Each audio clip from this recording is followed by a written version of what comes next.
Hoş geldiniz abi.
Ben Ziya Gökalp mahalle muhtarlığını yaklaşık 20 yıldır, yani tam 4 dönem bitmek üzere yapmış bulunmaktayım. Aynı zamanda Muhtarlar Derneği Başkanlığı'nı da 4 dönemdir yapıyorum.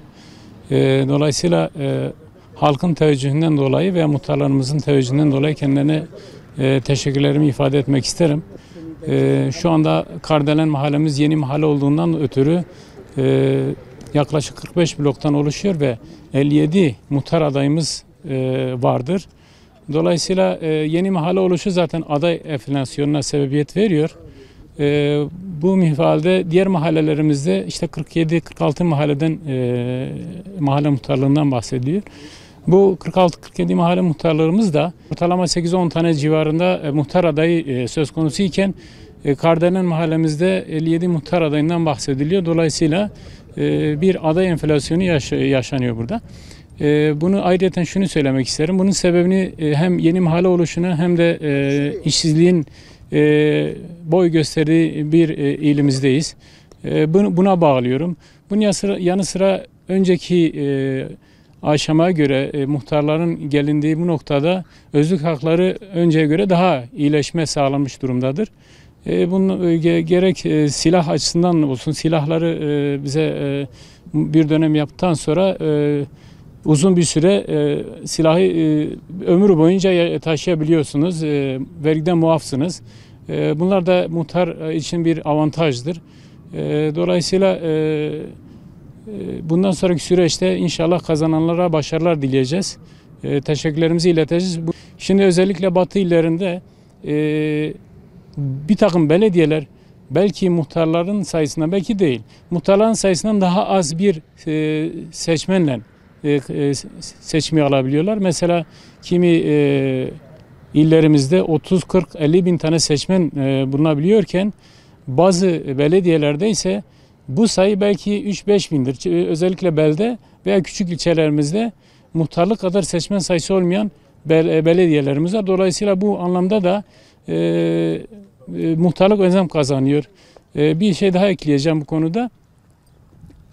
Muhtarlık belediyelerin kıyaslamasını şu açıdan yapıyorum.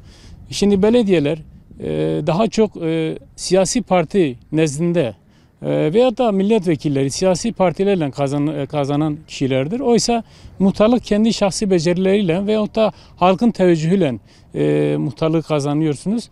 Bu da ayrı bir önem kazanıyor diye düşünüyorum. Türkiye genelinde öyle zannediyorum.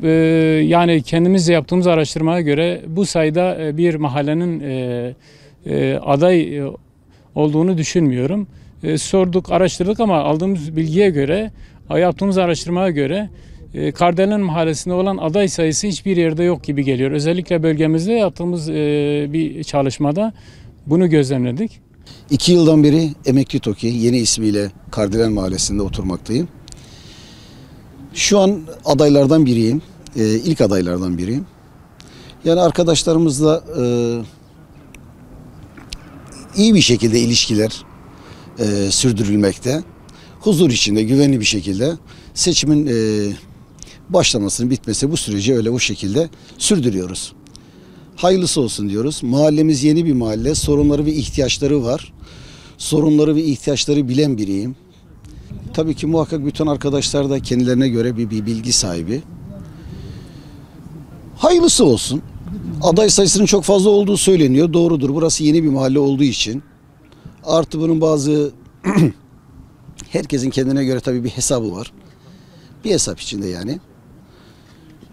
Yani diyecek bu saatten sonra her şey, bütün arkadaşlara başarılar diliyor. Her şeyin hayırlısı olsun inşallah. Bizim burası yaklaşık olarak 10 kilometre merkezden uzak. 45 bina, yaklaşık olarak 1039 daire.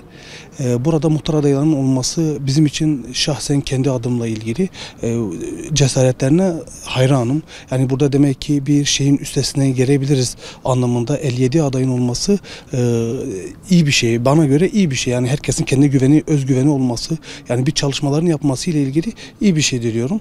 Bütün adaylara da teşekkür ediyorum.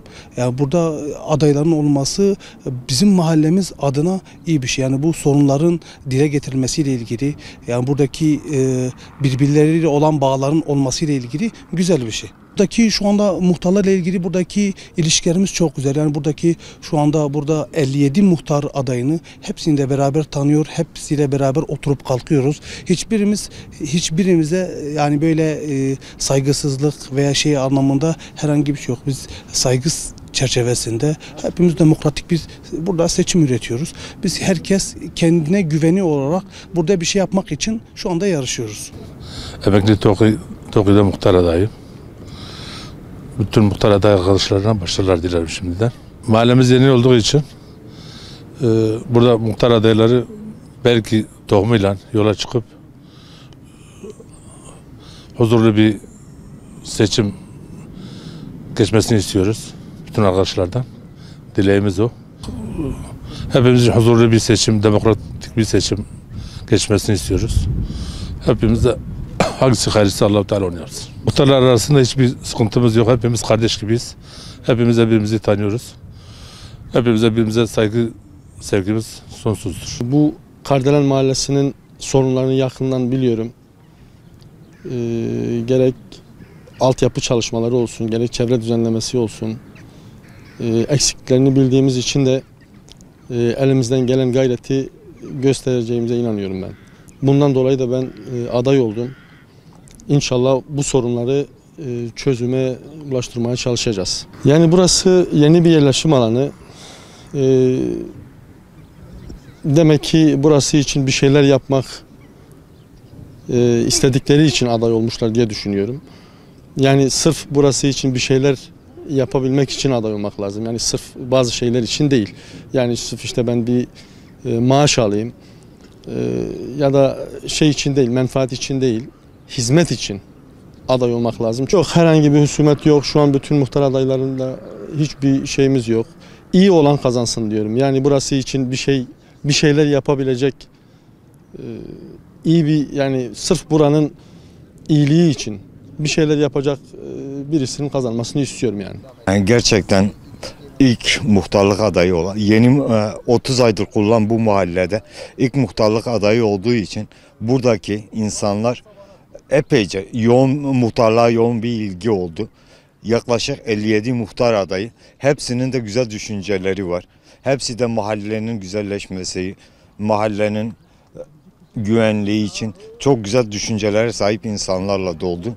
Evet, bütün arkadaşlar, muhtar adayı arkadaşlar mahallenin var olan sorunlarını teker teker dile getiriyor ve bunların çözümü için ne ellerinden geleceklerini vaat ediyorlar. Umarım ki bu sorunlar bir an evvel giderilir. En başta ulaşım olmak üzere taziye evi sorunu, Bir de gençlere yönelik sosyal faaliyetlerin eksikliği. Bunları çözeceklerini vaat ediyorlar. Umarım ki bunları bir an evvel gerçekleştirirler. Evet, siz mahalle sakini olarak 57 muhtardan 57'sini tanıyor musunuz? Tamamına yakınını tanıyorum. Yani çoğu bu çalışan esnaf kesimden oluşan arkadaşlar. Yani birebir vaatlerini dile getiriyorlar, söylüyorlar, halkla iç içeler. Yani sorunların çözümünde yardımcı olacaklarına inanıyorum bu arkadaşlar.